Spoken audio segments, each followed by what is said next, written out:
It's not often that we get to cover a lens that's unlike anything that's come before it. And in some ways, this is exactly like something that already exists. And yet, I think it might be a game changer.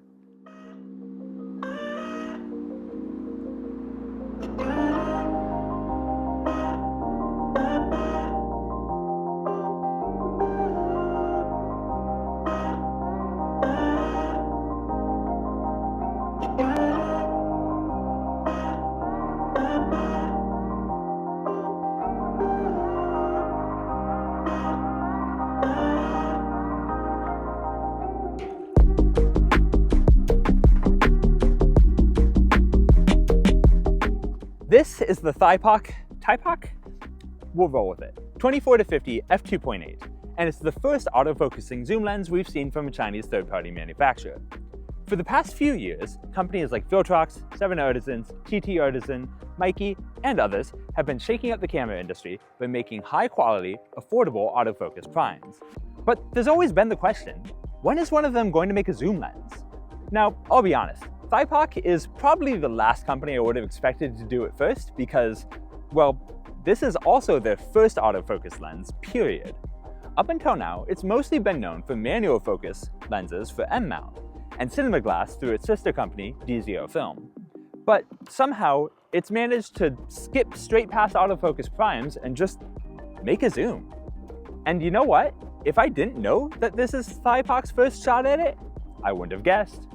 The lens is very well constructed, with a really nice rubber coating on the focus and zoom rings. And yes, it is an internal zoom.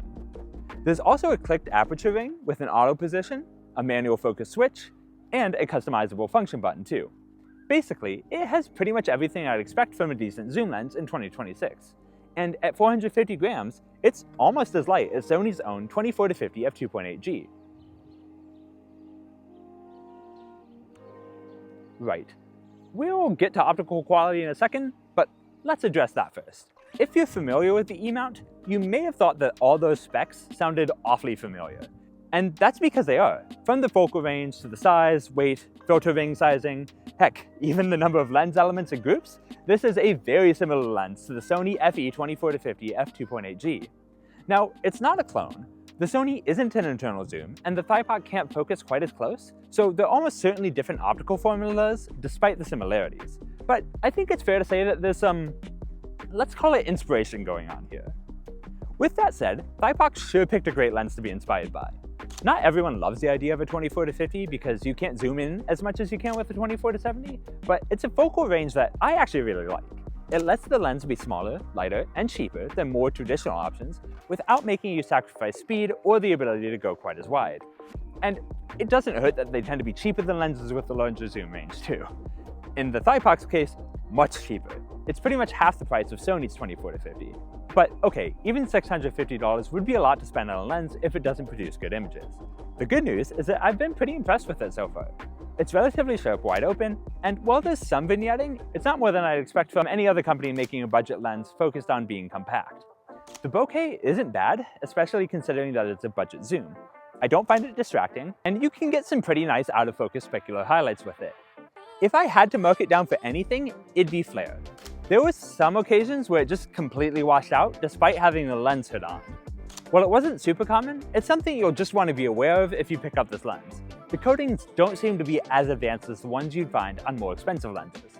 I also wish its minimum focus distance was a bit closer, but to be honest, it doesn't perform all that great when you're trying to get up close to subjects as it is, so I can definitely see why it's not. I'd just say the autofocus performance was okay.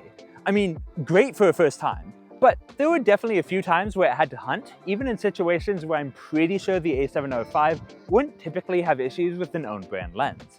But most of the time, it was totally fine, quickly and smoothly locking onto whatever I put the focus point over, including in tracking and subject recognition modes. I recently tested the Viltrox 35mm f1.2 Lab, and I'd say it was a pretty similar experience when it came to autofocus. That brings us to the mount. This lens will be available for the Sony E-mount and, well, currently that's it. That's not necessarily surprising, given how tightly Canon and Nikon are controlling their mounts, but it does limit the audience for this lens a bit. And I would have liked to see it come to L-mount.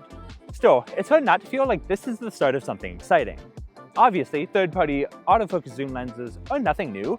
We've seen them from Sigma, Tamron, LK Samyang, and others. Tamron specifically makes a few lenses that I think are pretty reasonable competitors to this, even if they're not exactly the same thing. But it's also hard to ignore what happened with primes, where Chinese lens makers came in, started competing, and now we're seeing a bunch of really cool lenses, from both them and the traditional manufacturers.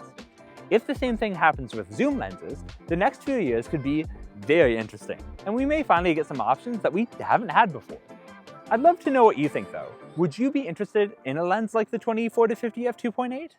What cheap but good zoom lenses would you like to see next? Let me know in the comments and over on our forums.